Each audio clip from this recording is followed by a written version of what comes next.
you're running your own company for over 8 years. You're working this 24/5, 365 in telecom kind of speed, and then you're jobless. If you don't have the passion for the end product, that became kind of a rule for myself. I needed to have passion with the end product in mind. An early lesson at 25 years old, that things are only valued what the buyer wants to buy for. So when I have an entrepreneur coming to me and saying, should I start my company or should I launch this project? My answer would always be no.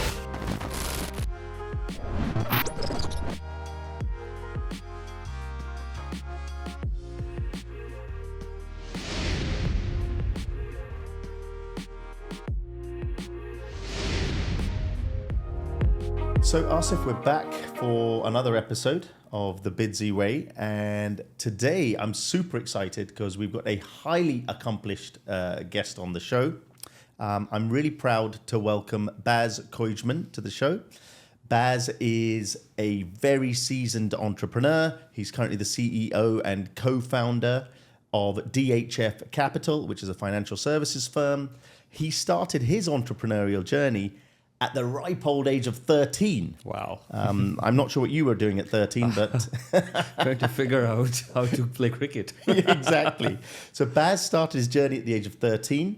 He founded 2 telecoms companies, the latter of which he exited in 2015. He has also, over the last 7 years, used his expertise in trading to generate wealth for countless individuals and companies. And just to top it off, because he was getting bored, he's also co-authored a book, Trading and Investing, which has led to, again, wealth generation and to further his journey in the trading space. And lastly, but not least, I know that Bas is very passionate about mentoring the next generation of youngsters, be it entrepreneurs or just generally in life. So I'm very, very excited and very proud to welcome Bas Kooijman to the Bidzi Way podcast. Thanks, Bas, for being with us. Thank you so much for having me today. It's a pleasure. So Bas, look, I've given a very quick background of yourself, but someone with such a storied past and such a great career, we'd love to hear from you a little bit about who is Bas, a bit about your background and what's got you to where you are today and sitting here with us today. Yeah, thank you so much for that broad introduction. It's been quite a journey.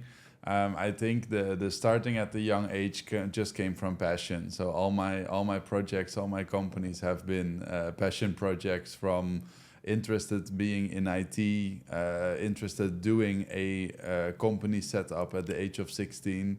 It was honestly my birthday wish to order the taxi to the Chamber of Commerce to start my my so it was company. 16. It was 16. No, so legally in the Netherlands, you can only be 16 owning a company at the Chamber of Commerce. So that was my maybe official start. Literally on my birthday, wow. I went to the Chamber of Commerce. I was already running for about 3 years, making websites, supporting people in the IT-ish ways. It was an upcoming time. It was the upcoming time I made that dyslexia.nl in Dutch, the first websites there. And it was all very new that this kind of companies had to start getting online presence. So I've always been very early in the tech space there. You know, it's super sort of fascinating. Asif and I have both got kids. Asif's got a 13-year-old daughter. I've got a 12, soon-to-be 13-year-old son. And just to think that they could be running businesses now or next year, it is just unbelievable. If I told them they'd be running a business next year, I'd probably get laughed out of the house. I know. I must say that the running a business probably started more at 16, but they might already have aspirations to use their passions. Like some people make a lemonade stand around that age, and I built a website in my bedroom, right? So it's just that early feeling to want to grind the first goals to say like, okay, I want to make $500, $400, you know, like a lemonade stand with $1 at the time maybe was too slow for me. But my main goal was just to be able to use my skills actually, and I knew that they would have a certain value. And it must have been quite a task, right? Like all your friends are doing their own thing, what normal 13-year-olds do. You're young, it's a new space, it's an exciting space. the regulations and the industry hasn't fully developed yet. Walk us through that time. Like, what did you feel? How were you feeling at that point of time? I think that one of the reasons that I started my entrepreneurial journey in the first place is because my father was 35 years employee at ExxonMobil. So I have just been getting that example. I'm not coming from an entrepreneurial family, and I have just seen what I didn't want to do myself. So I have chosen, I think kids will follow their parents or may try to do the opposite. If you come from an entrepreneurial family, it's maybe easy to run into family business. But then they come to me for a job interview, say, I want to work in corporate because I don't want to be an entrepreneur. Right. So I think that is a very interesting example of the opposite. Right. In my case, I just saw my father was doing like night shifts, shift work in general. And that was not always making it easy to bring other kids back to home because there was a night shift, so he might be sleeping during the day, or it's a morning shift and he'd just be coming back, and we finally would have some time. So I think that combination of, me, the computer, and in my bedroom to just be able to start doing things online with a lot of maybe more online friends, right? So MSN, all this kind of chat solutions came up, so that was more my start in the tech space. Right. Yeah. Oh, very fascinating. So, Bas, tell us, so we're very much a kind of business M&A focused podcast. You've got so many different hats that you've worn that you could be on every podcast in Dubai and everyone would find it fascinating. Today, I want to really focus in on your sort of M&A experience, and I want to talk a little bit about Broker Team. Yeah. So that is a telecoms company that you exited in 2015, if I'm correct. That's correct. So let's talk a bit about that. What was, I suppose, first and foremost, tell us a bit about Broker Team, and then what was the driver? What was that moment that you decided, I want to exit the business? Yeah, it was an extremely interesting time, and it was the first time I was M&A'd, let's say the opposite direction. So I started first my IT firm at the end. I moved into data center space, everything online, large data centers worldwide, so also outside of the Netherlands. I built a voice over IP, VoIP solution for just the random bakeries and other SME companies. And that solution was actually really interesting for other IT companies. So they chose to start reselling my solution.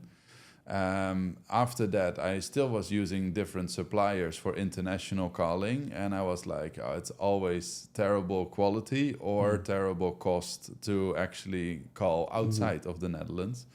And for that reason, I started Broker Team. I just wanted to do better. I wanted to increase the quality, and I wanted to have that more in my own hands. So Broker Team at the end was a wholesale company operating in 35 different countries and in 7 different currencies. So there comes later my switch to finance, because I had to learn to say, okay, I'm buying 1 million calling minutes from Turkish telecom, but they want to get paid in Turkish lira. And my clients are going to pay in euros, and my system might function in dollars. So it was more like 2-3 different currency transactions to make a call possible for someone just to say, I'm calling my family in another country.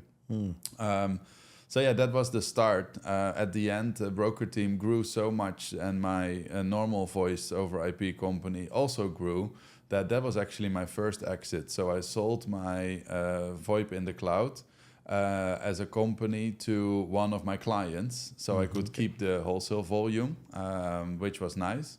And then I was able to focus a couple of years more on Broker Team. And that was a really interesting time to fly around the world and work in so many countries, so many cultures, and multiple currencies.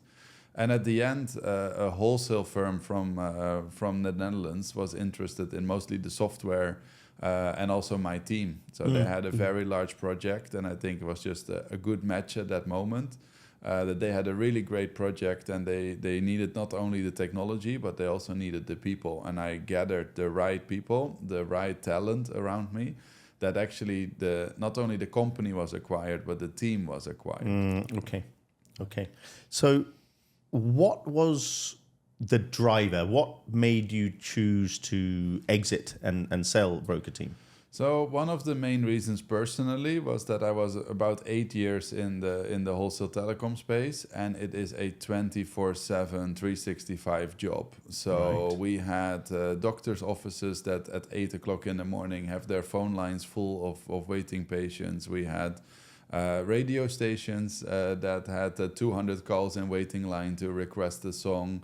We had even 112, the alarm line of the Amsterdam North Holland region over our systems. Wow. So the moment that your servers are down or quality is impacted, it's an extreme responsibility that, for example, on Christmas Eve falls just completely back to the owner, me. Yeah. And Christmas Eve is when it's going to go wrong. Yeah.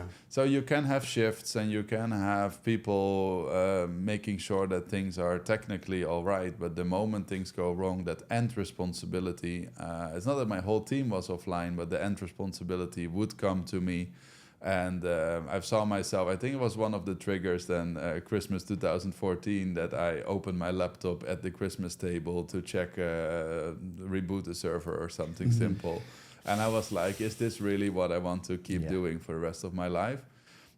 So I love the technology and I love the people, and we have done quite a long M&A. I remember it took over half a year in negotiations, which was intense. Yeah, So that is. 6 months for the journey. Christmas 2014 was the trigger. Yes. So 6 months is actually not It's actually too not long. bad. It's actually quite good. And I don't know whether it was a function of the time because it was 2015, or maybe you had all your books in order, the value proposition was laid out. Walk us through those months, what exactly happened with the negotiating team on the other side? What were the challenges that you potentially faced? And any other insights that our listeners can benefit from? Yeah, it was an extremely interesting time. As I said, being bought for the first time, it's a very interesting experience. It's like your first date, right? But the nicest part is that there were a lot of I think they call little M&A tricks, two founders on the other side. So one founder picks you up in his car, you drive to a certain location, the other one can't make it. Oh, let's then just call in the car.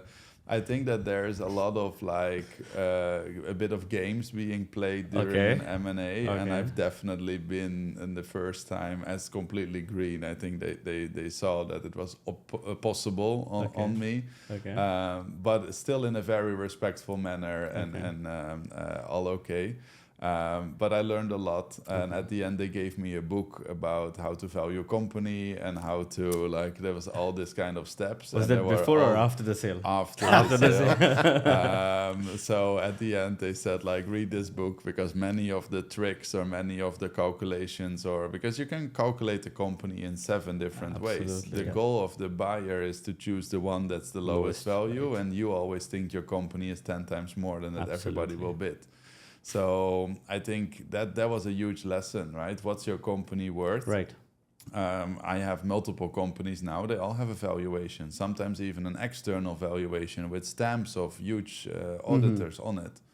But it doesn't mean anybody wants to buy it for that number. And I think that's been, for me, very good, an early lesson at 25 years old, that things are only valued what the buyer wants to buy for. Right. And that's mostly a disappointment, I think, for people selling their company. And Akshay and I keep talking about this. Unrealistic valuations by sellers is often the largest cause for deal breakdowns. Yeah. A seller will always look at their business as their own child. Yeah. And they will value that business extremely high, maybe more than what the market norms are. And that results in a lot of deal failure and deal fatigue very, very quickly. Yeah. So what I'm taking away is seller valuations need to be a bit more realistic. And number two, there's a lot of psychological hacks that need to be potentially employed in an M&A process. I was put on a very strong M&A. Okay.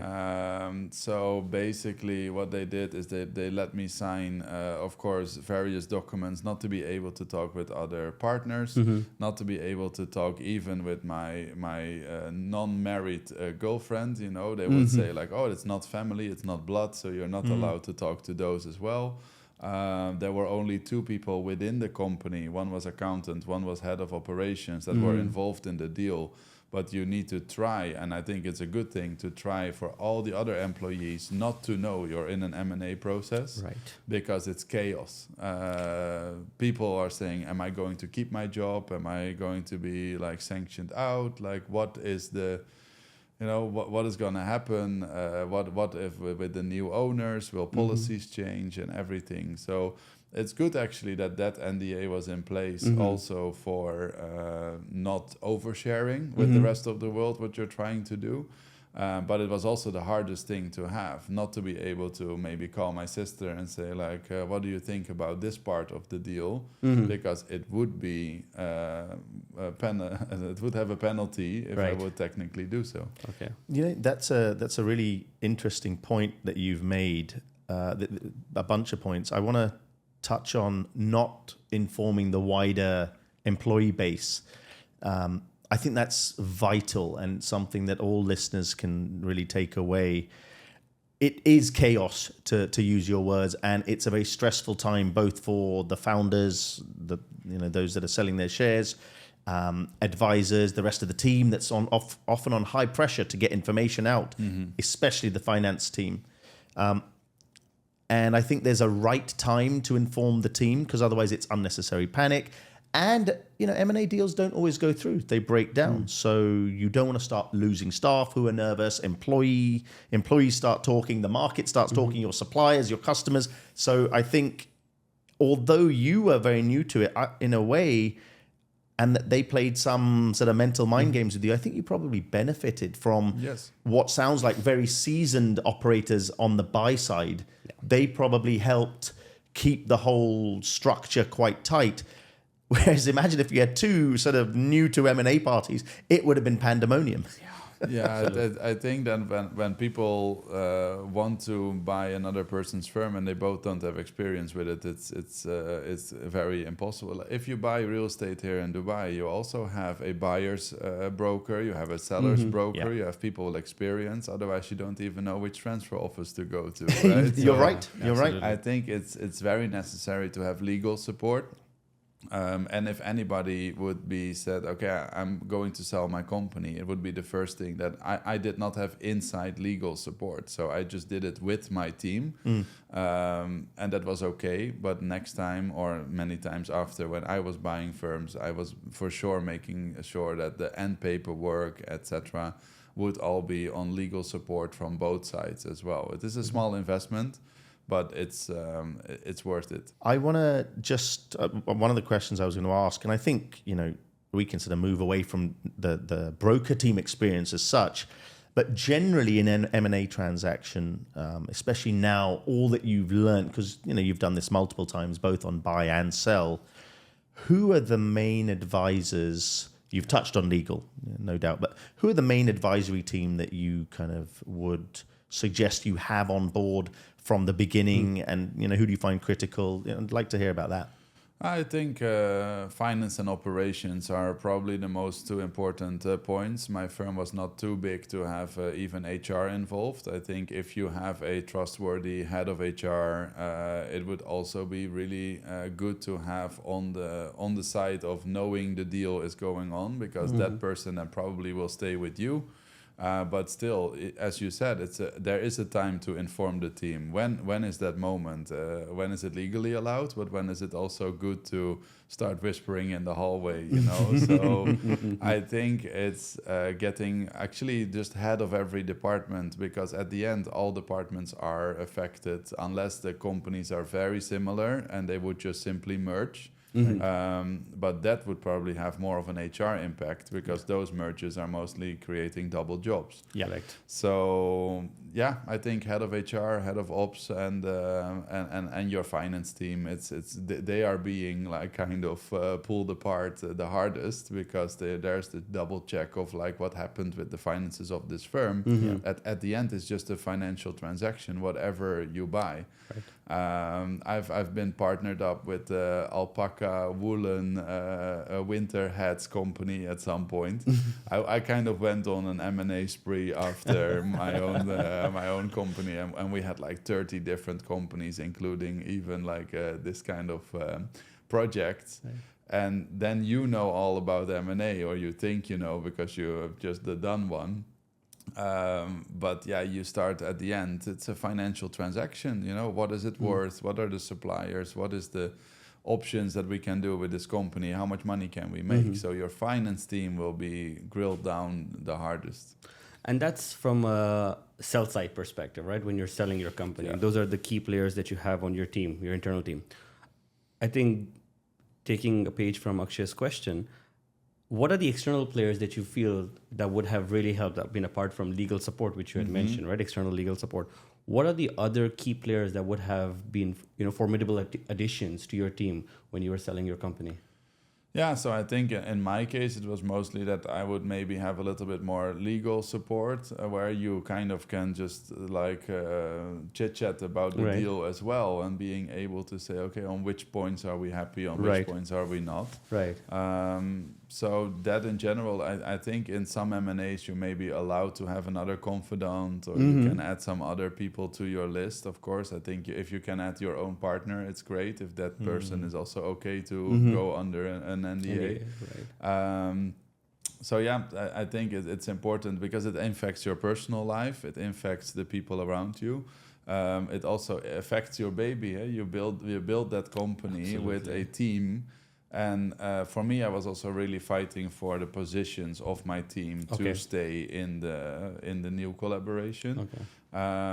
So I think that is very important. And then if they can get as included as possible, it's your core team and probably there's some people around you. Okay. So I think rightly so, finance is vital, especially your in-house finance team. And I think for SME M&A, I would argue, and people watching might be like, oh, he's a lawyer, that's why he's saying this. I'd argue that a good quality M&A lawyer is probably the most critical, because you're not really big enough or complicated enough as a company to need a full-blown finance advisor or an investment bank type support. It's really on all the documentation to make sure that everything is captured in what you're selling and the risk is apportioned correctly. And so I think, Bas, that's kind of where you're coming from. Yeah, because an SMA deal like this, let's say under 50 employees or under a couple of million, it's basically just maybe an external accountancy firm, maybe an external auditor that say like, oh, if I have a KPMG stamp, then the books are good, so I don't have to grill the finance team too hard. They will still do it, but at least you have the stamp. So maybe in preparation of selling, you want to have those things done. Therefore, it was maybe quite quick in your eyes, 6 months. I think emotionally, 6 months was very hard. It's like a lifetime. The books were in order. It was a financial transaction firm. You have the right CFO on your side. You have an external accountant firm and an auditor. Yeah, then of course everything has to be double, triple checked. But at the end, it can go quite fast. In SME, someone buys a restaurant from another person because he likes to go from 1 to 2. I think they doubt if they even need an M&A lawyer. So I think that my main advice would be, yes, please try to find one that's within your budget, within the percentage of the deal. But yeah, that is, I think, something that most people would just even skip on. So like, oh, we'll just figure this out together, and this is the right number, and when is the key handover? Yeah. This is not the intention, but I think I'm going to kind of jump in and do a Bidzi plug here, because I think what Bas has talked about, that people will go off and try to do these transactions on their own, especially on the SME side. That's actually the reason that Asif and I set up Bidzi. It's because we saw from personal experience and in the market that SME entrepreneurs just don't have the know-how, the access to, or the awareness to go out and get the professional advisory.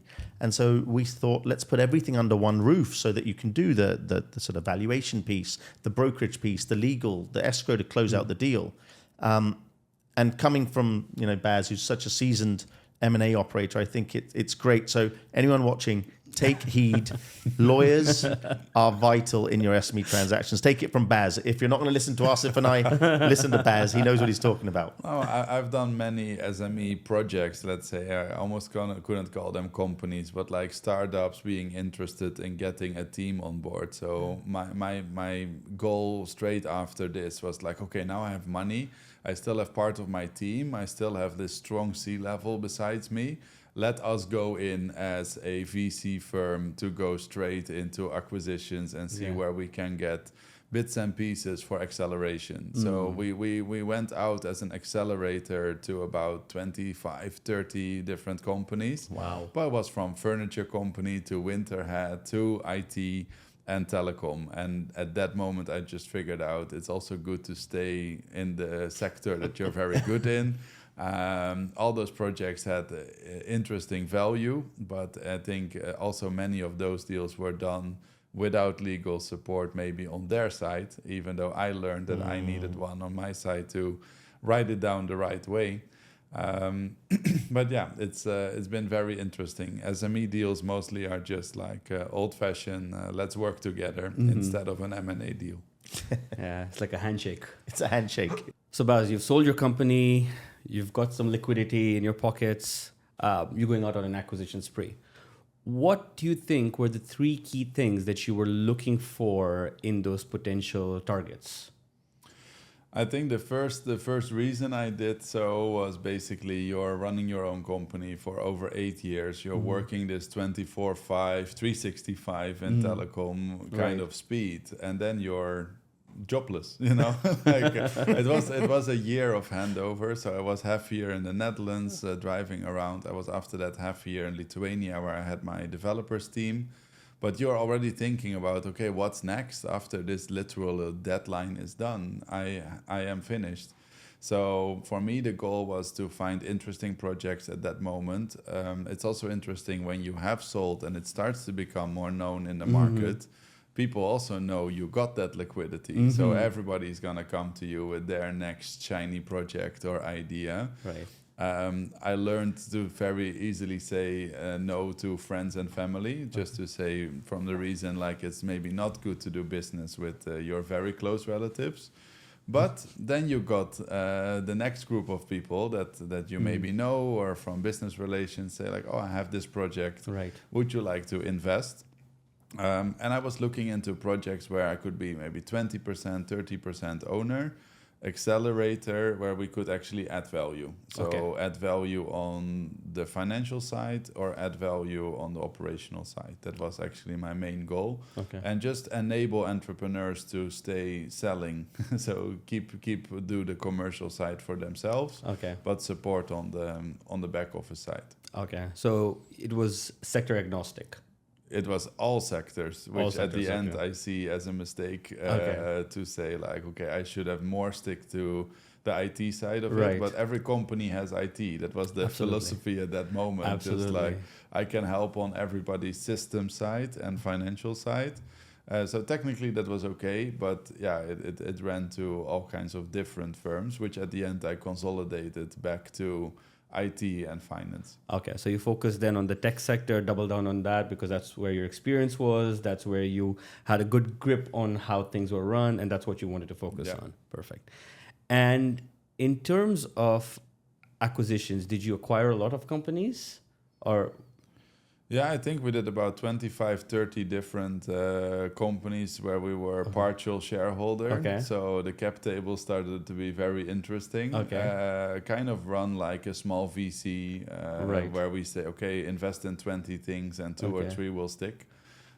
So it was an interesting time to go into more diversity instead of all in on one.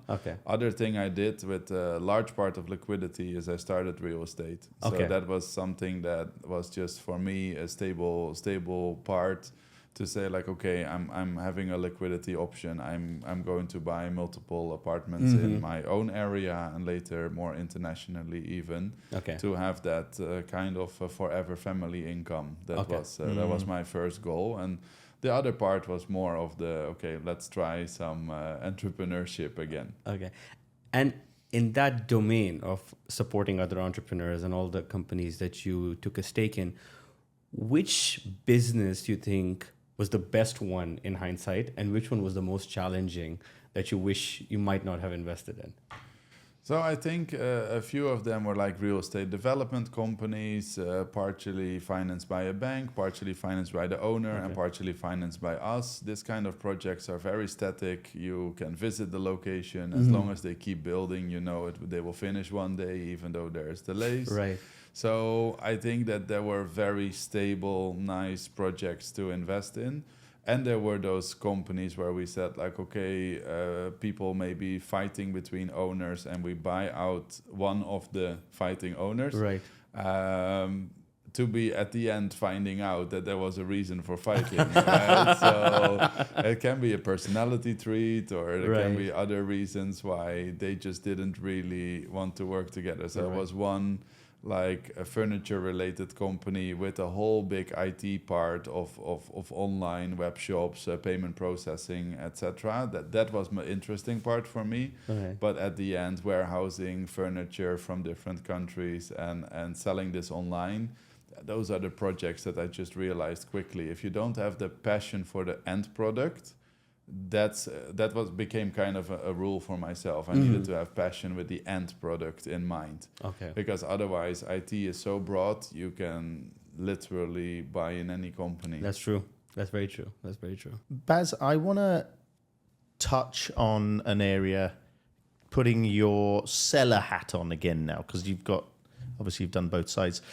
We find with a lot of SME entrepreneurs that are looking to sell, there's this balancing act between, not wanting to disclose information, but wanting to try to sell your business, and that's obviously very difficult, right? No buyer's going to buy without knowing what he's buying or she's buying.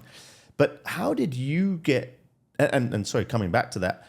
So we have a situation where sellers say, "Look, I'm not going to disclose a certain amount of information unless I get some kind of security check or something at the LOI stage." And that's very, very rare. And, I don't think I've seen it more than once in my career, over tens of different transactions, almost 100 transactions. But the LOI is non-binding, right? So there's the risk that the buyer comes in, he or she sees everything with the intention of not wanting to proceed. But how did you get comfortable, and what do you sort of advise to others on how to approach that? Because that's a very real concern for a seller. Yeah, it's extremely difficult, especially if you have a competitor buying your firm or someone who wants to go and run with the firm, and they would ask for your client list, for example. Right. So I think anonymization is a very good solution in data. So you can say, okay, we have our yearbooks, we have our as default accounting, which I think mostly is what you want to share. Yeah. I personally never felt like an issue of sharing that because you have your valuation, you have your accounting. Of course, they're going to shoot at it and they need it to make a financial number on your firm.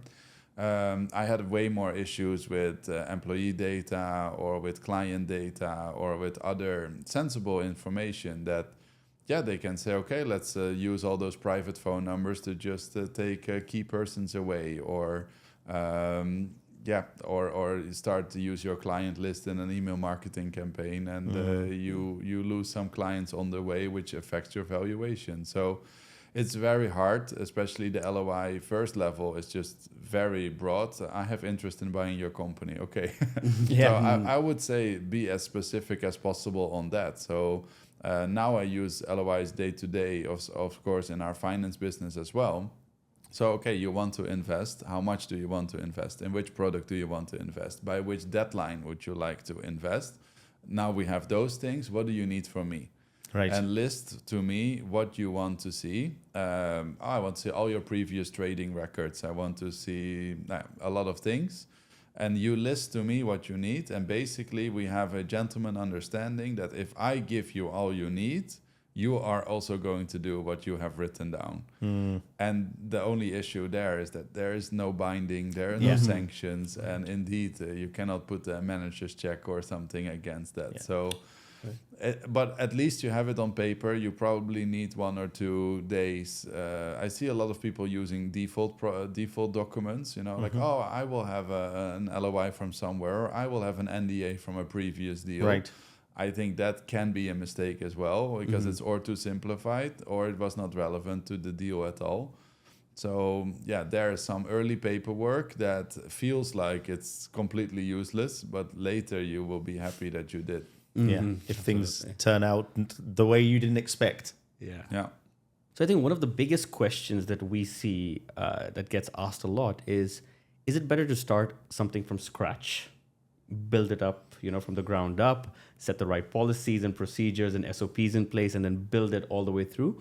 Or is it better to acquire something that's already running and potentially save a lot of time because that company or product may have already hit product market fit? Having done both, right, over several years, which do you think makes more sense for the entrepreneur of today? So when I have an entrepreneur coming to me and saying, should I start my company or should I launch this project? My answer would always be no, because then you don't know what you're starting. So I think that if you're investing, you should have an entrepreneur that's already on its way. He should have his plans, his product, everything kind of figured out. Because if they are doubting, if they want to make the move from, let's say, an employed job towards entrepreneurship, that's very early. After that, of course, I think it depends a bit on the situation in life. At the beginning, I did mostly the startup phase or the just running phase where, yeah, indeed, with a handshake, you can put 100K into something and buy 10 or 20% of the firm. When it's actually running and it's more serious, you see those valuations go up 10 million plus. And then it's all the question about liquidity. If you can, it is more interesting. But the question is, what is the added value? So now I have projects where I'm 1% shareholder, 2% shareholder. And the question is, am I going to work with this company? Yeah, you can have a board seat. Yeah, that's going to take me time. Are you going to pay for the board seat? So the question is more like, at the end, it's time versus money. Right. So you save a lot of time by buying in something that works, but do you have enough funds to buy a significant portion that you can have actual control and want to spend your time? I get to the point where I want to start buying smaller portions because I don't have the time. Okay. So I'm happy to invest, but I'm not happy to invest, for example, 40%. Because I know that comes with expectations as well. Oh, you're 40% shareholder. You should do this meeting or you should be at this event. And that then goes unpaid again. So I think it's all a money versus time calculation in this kind of cases. Okay, so it depends on what's best for that particular person, whether they want to start something from the ground up or invest, right? And if you have the liquidity to do so. Right. Fair. On that point, if we get a question out here, or I'm sure everywhere in the world, why would I buy this company for, let's say, $1 million when I can start it from scratch for $500,000? Right? Buyers often have that thought process. I think we're changing in the UAE. I think people are starting to recognize the value of a running business. But what would you say to that? Look, I can spend half the money and set it up myself. Yeah, but time. So how long does it take to get your license, your core team, your office, everything settled? Because starting new is a journey that takes, even if you have a correct business plan on paper, everything is ready to go, you are going to spend at least half a year to a year to just set up the basics. And I think just a company that has staff, product, website, office, everything arranged, license in Dubai can already take, like the IFC license can take you a year. So simply buying into a firm or collaborating with the firm, I really believe in partnership. So I rarely buy 100% of a firm. I really feel the sweet spot of 20-30% is great. They are requesting certain amount of my time, my energy, a board seat, a management seat or something. But on the other side, you can let the entrepreneur run the firm. So every project I currently have has their own key man or woman to run the firm without it being me.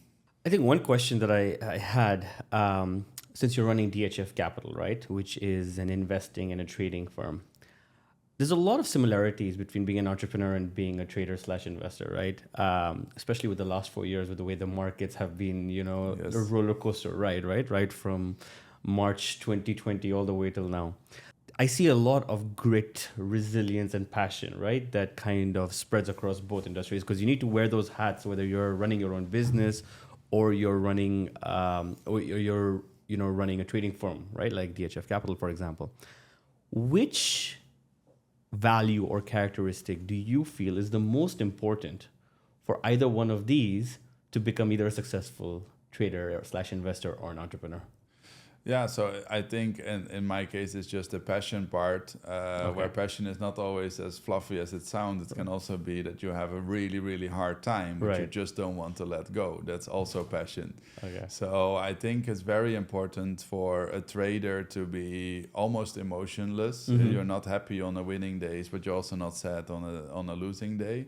As an entrepreneur, you're going through those same times. So when I see people very big celebrationary, I'm always a bit worried because when they say like, oh, we have a really, really great deal, or when I see the whole office dancing on one sale, I'm like, focus on the next one, Right. I'm very almost mellow to make sure that the emotions don't rise too much, but also don't fall too deep because you're going to have those difficult days in entrepreneurship and trading as well. So be grateful for the high highs, be confident in the low lows, and just keep your passion flowing through. Keep it going, and understand maybe that it's a journey that takes time. I think you guys have more statistics than me, but it's probably anywhere between 5 and 8 years before any serious M&A can take place. Absolutely. Yeah. So sign up for that journey. Sign up for an 8 to 10 year journey, because a lot of people who think to make a quick buck at the end, that doesn't work. Not in trading and not in entrepreneurship.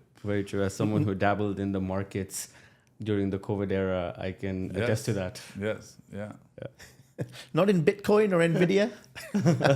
For me, the COVID markets were very easy because the world was on fire, but not at the same time. Right. So it was actually a very interesting trading time, where experience comes in to see if you can trade and navigate those markets profitably or not. Right. And at this moment, the tech boom, of course, very interesting. But then people always ask me, when is it still the right time to get in?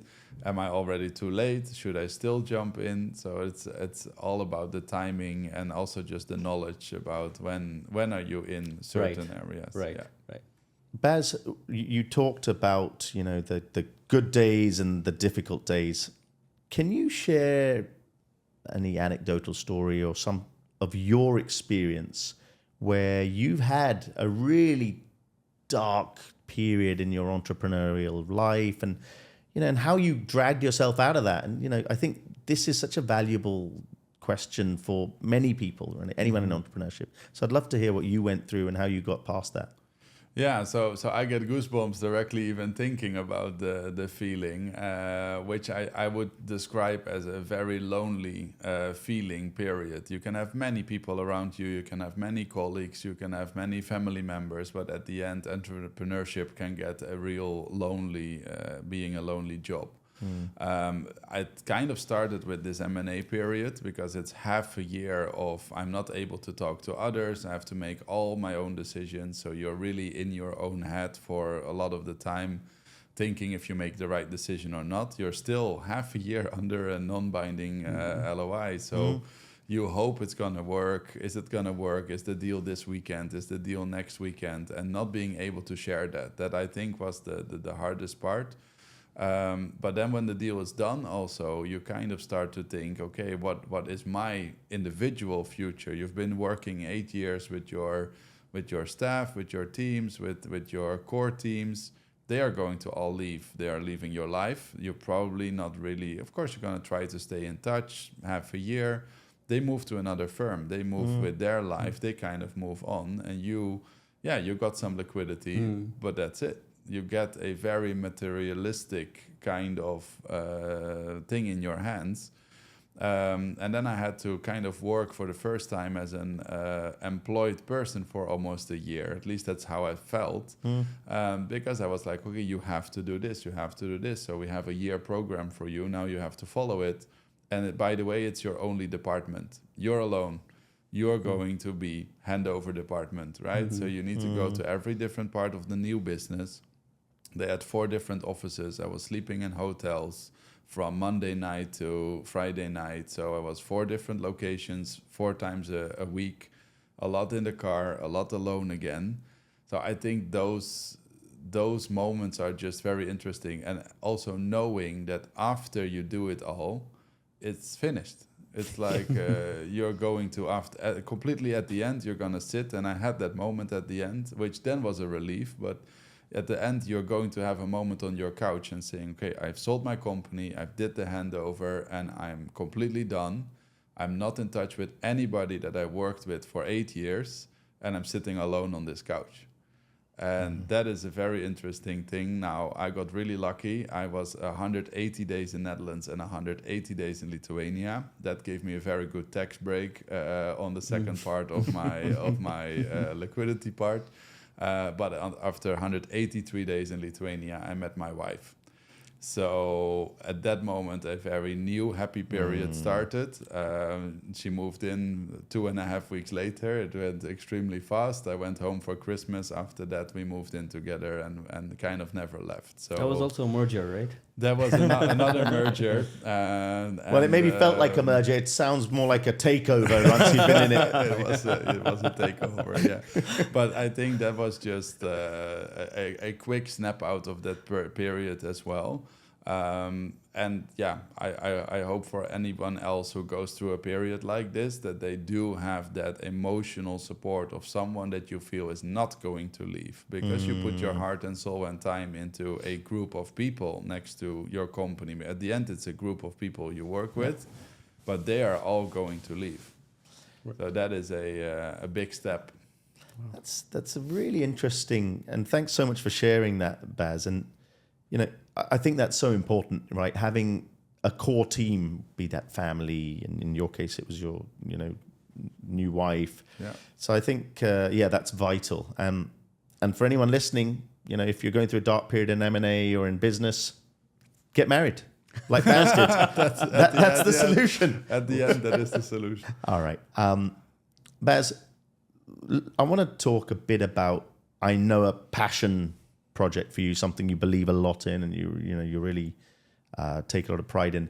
Your mentorship program for young people, entrepreneurs, or just anywhere. Can you tell us about that and tell us what drove that and what it is, and how maybe someone listening to the podcast could potentially get in touch with you?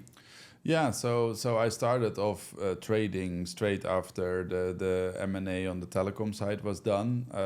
I was trading for over a year already before selling the firm, all the different currencies, all the basically currency trading. I added gold trading to that as also a passion for the metal and the theory itself. So I think that it was just very interesting that I had all this time on my hands, and I was able to say, like, okay, I'm going to deep dive a little bit more into this.